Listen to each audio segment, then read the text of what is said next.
Hey guys, so Chartzilla here, and today we're going to be looking at cycles. This is the first Deep TA episode.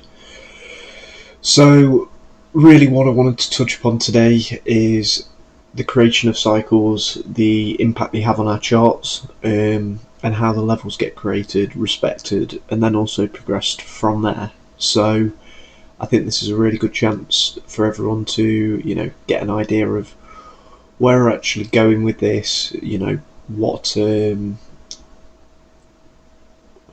bits of data we can extract and start using that in the future.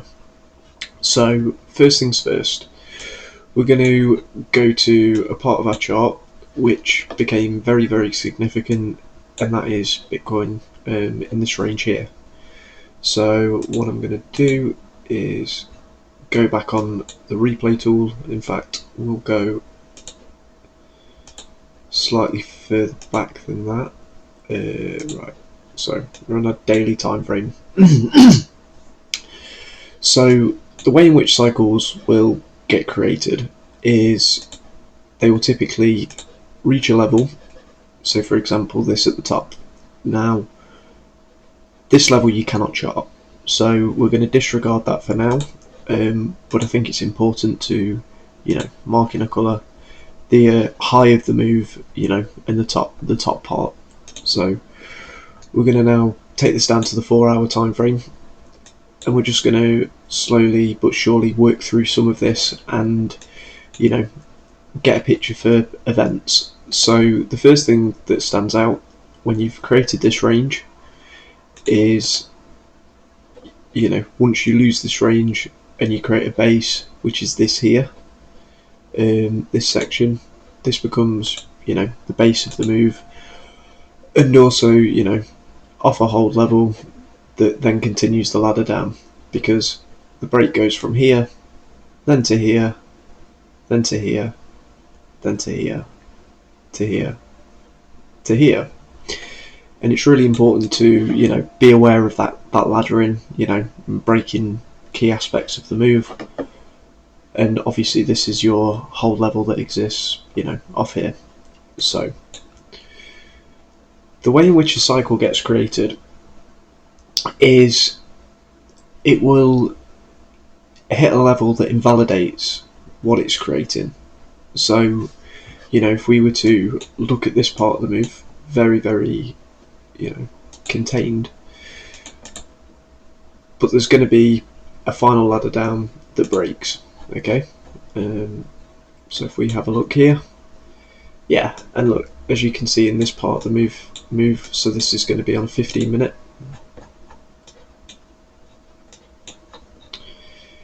As you can see here,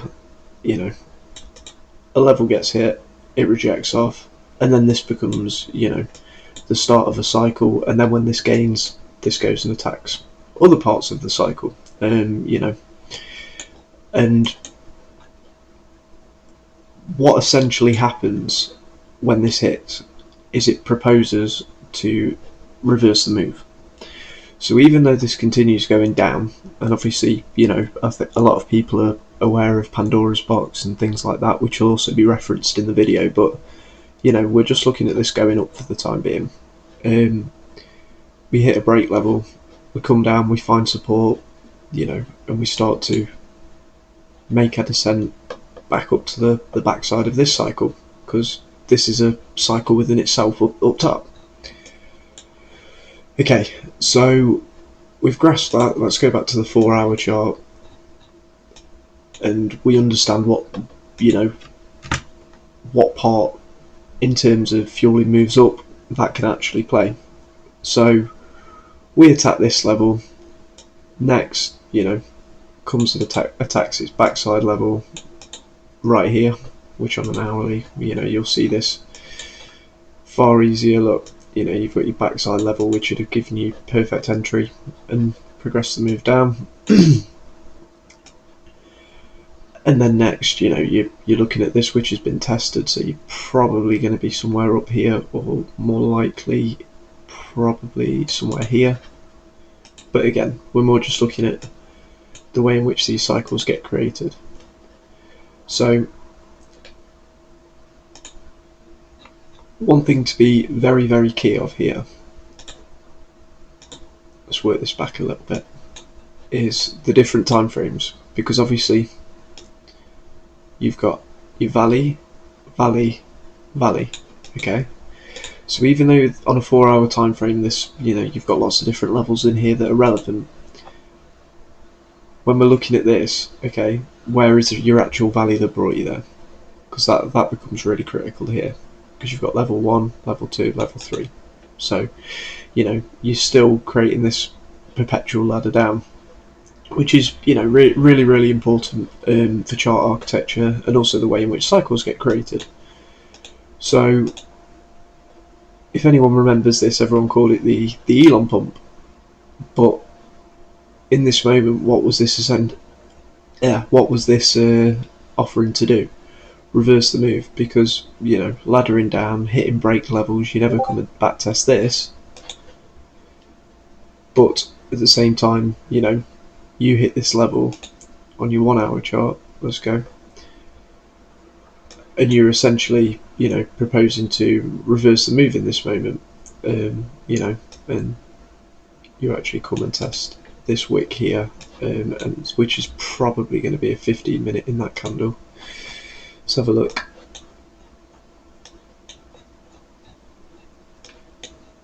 Yeah, look, there's your 15-minute, which that is pretty much what it tested. Yeah, there we go. So you test your 15-minute, you take a move down. However, this doesn't invalidate this level. The more critical piece that you're looking for is this. It's hit a valley, it's broke its ladder. So what we're actually going to do now is we're going to dissect this part here in order to establish how this move actually happened and the way in which it happened, because again, I think that's pretty critical when we're looking at this type of information. So let me change this back, and obviously very, very similarly, you've got your final ladder down, you come up, you hit a break, you test other levels up here, but this then becomes this point of control for the rest of the move. So as you can see here, obviously reject off, come up, you back test hold levels and things like that, but realistically the level that you're actually trying to target and get up to is your daily valley, which is here. So as you can see, you finally hard close this. Let me work down through here.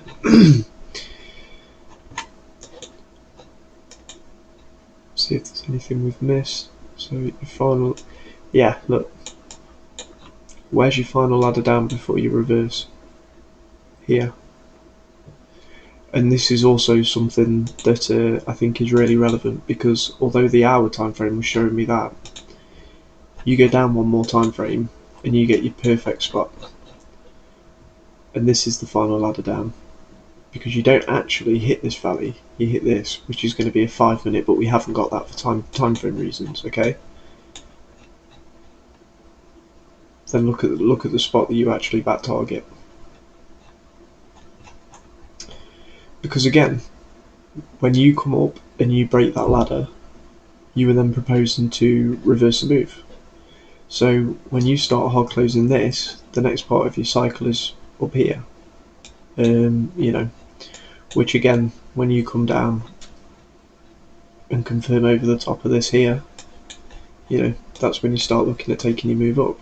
And very, very similarly, I mean, you also had the similar move here, on a more global time sense. So you came up and you broke your move here. So here becomes your valley, and obviously that's when you go into price discovery. But here creates the same sort of scenario. Constantly trying to hard close on top of this on a high enough time frame. But realistically speaking, once you've tested this as a base, deep dove it, the next time you break up, you're gonna be taking a move up. But again, it's the interaction that these cycles have with different parts of the move that will give you key indications as to where the move is going in the future. So the next part that I wanted to look at was the flip side with distribution. Okay, so I want to look at all of this data here and kind of make people aware of how all of this would have been foreseeable, because it actually really was. First spot that you'd be looking. In fact, you want to be going down to a 4-hour time frame here. So let's go to a 4-hour and let's go to like here, and let's actually just have a look at some events. Okay. So very similarly, ladder up, and this breaks your ladder up. Okay. This here. So if you look at this whole move, look, ladder, you invalidate that, but you're still laddering, ladder, finally loses its ladder, takes a big dive. Very similarly here, you're constantly making these ladder ups. However, the easiest way to flip this is to change this to here, and actually this will start and make people see this from the other side, because it becomes very eye-opening, shall we say, when we start looking at this and the way that cycles get created. Because even though this proposes to invalidate a ladder down, it still doesn't mean it's actually going to, and that's really critical.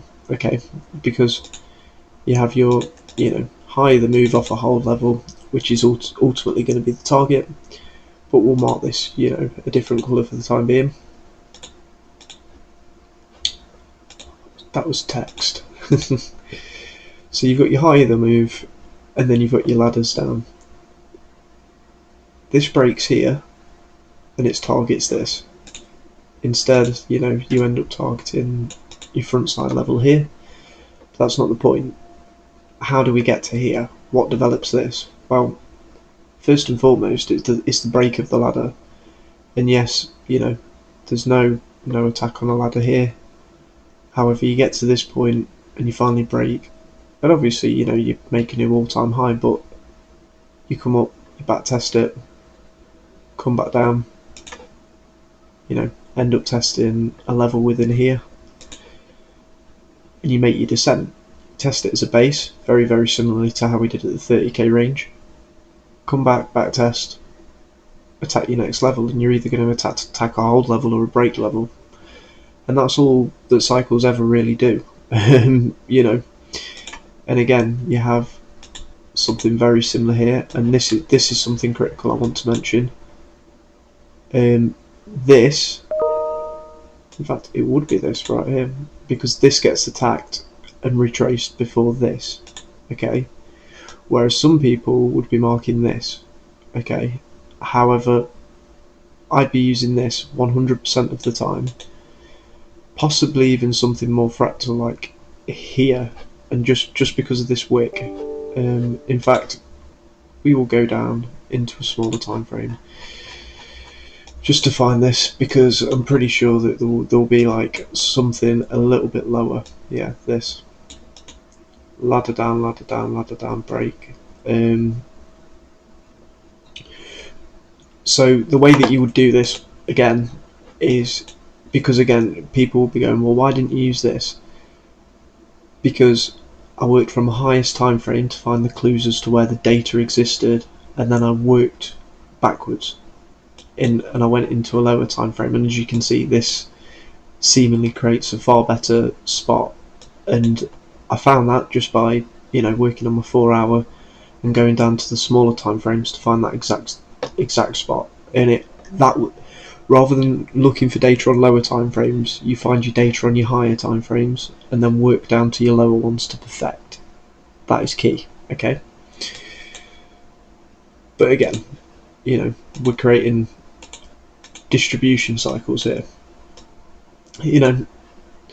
this becomes kind of like, you know, your origin point. But again, you're trying to create distribution here. So even though people were looking at this as a lower low, you still haven't broken your valley.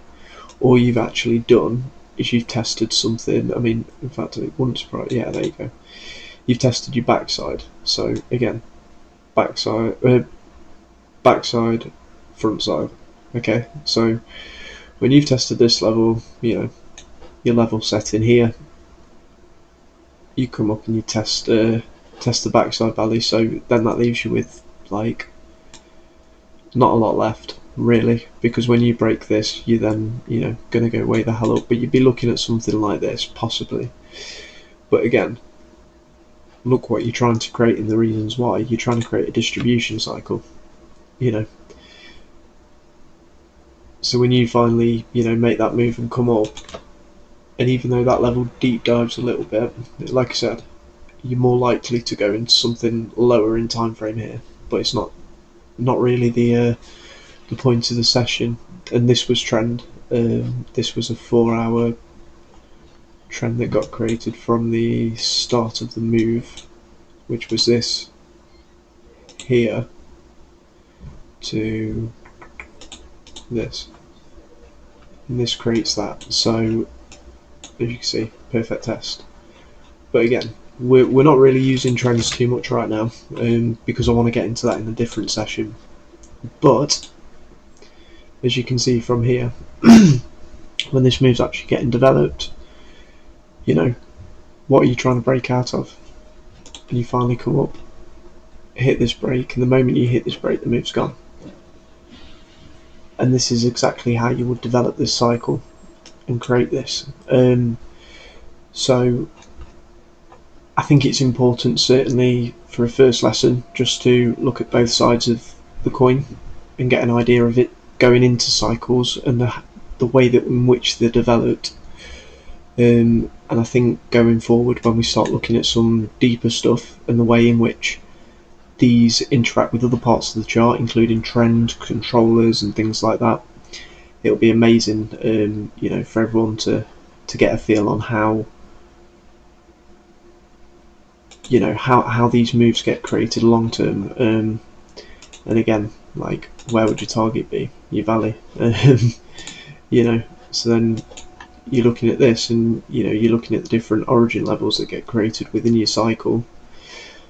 That we've worked through this, and we can see the way in which that this interacts.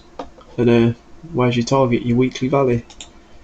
And you know, and that ultimately will create the thing that fuels the move down. You know, and these levels get respected over time because they're the creation and advancing of different cycles, which is so critical for certain moves. And like, even here to this day, still the same interaction that it has. So yeah, thanks for today, and we'll continue with our next lesson, which is market meta and decision making. So thanks guys.